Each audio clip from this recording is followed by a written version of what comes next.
नमस्कार मंडळी, मी स्वाती वहिनी साहेबांच्या पाककलेमध्ये तुमचं स्वागत आहे। आजची आपली भाजी आहे हिरवी मिरची घालून आपण दुधी भोपळा आणि हरभरा डाळ ह्याची भाजी बनवणार आहोत। चला तर मग मी सुरुवात करते। चला भाजी बनवणार आहोत आपण। एक वाटी साधारण डाळ भिजत घातली होती 1 तास आधी आणि त्यानंतर अर्धा भोपळा घेतला आहे, दुधी भोपळा। त्याची मी तुम्हाला आज भाजी बनवून दाखवणार आहे। चला मग दाखवते दुधी भोपळ्याची भाजी। 1 ग्लास पाणी घातलेलं आहे, साधारण आपण एवढं पाणी घातलं 1 ग्लास। थोडंसं मीठ घालूया, थोडंसंच घालायचं आहे आणि आपण याला 1 शिट्टी देणार आहोत। जास्त भोपळा शिजवायचा नाही, कारण की आपल्याला गाळ करायचा नाही भोपळ्याचा, त्यामुळे 1 शिट्टी देणार आहोत आपण।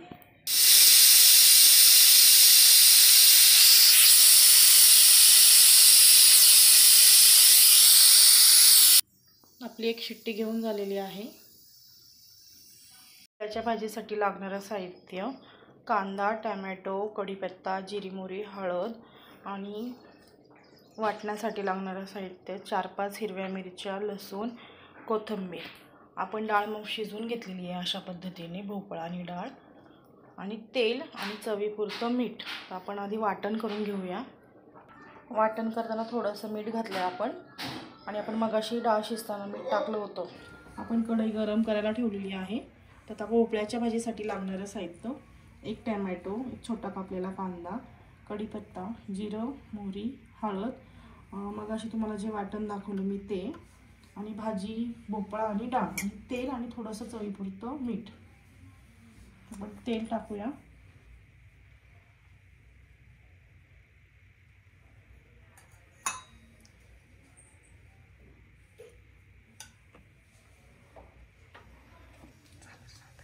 बरं झालं। आपण जिरी मोहरी घालूया।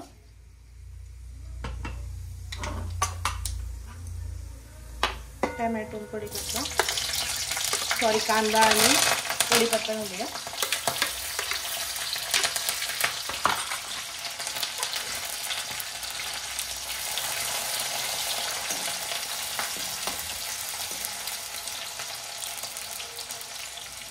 कांदा आपला थोडा लाल झालेला आहे, आपण टोमॅटो घालूया।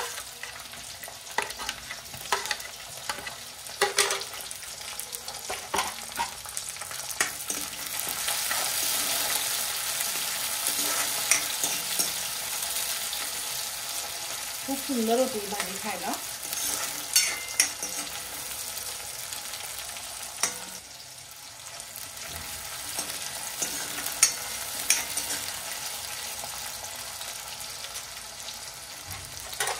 वाटण घालूया आपण वाटलेलं हे।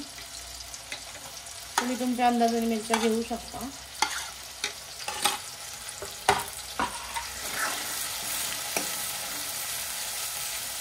आपण 1-5 मिनिटं ठेवूया।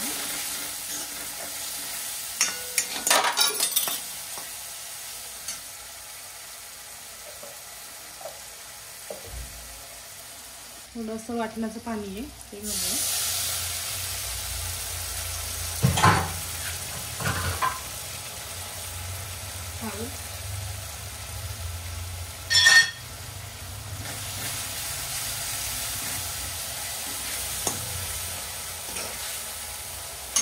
आपण आता भाजी टाकूया भोपळ्याची। मसाला भाजला आहे 5 मिनिटं।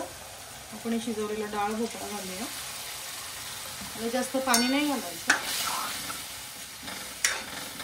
एवढ्याच पाण्यात बनवूया शिजवलेला, एक्स्ट्रा पाणी नको, जास्त पातळ चांगली लागत नाही।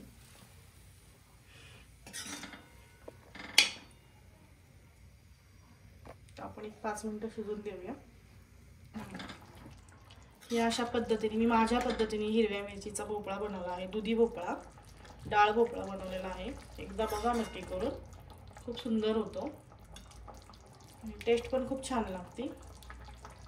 एकदा नक्की ट्राय करा। अशा पद्धतीने मी हिरवी मिरची, भोपळा आणि हरभरा डाळ घालून भाजी बनवलेली आहे। खूप सुंदर भाजी झालेली आहे। एकदा तुम्ही नक्की करून बघा।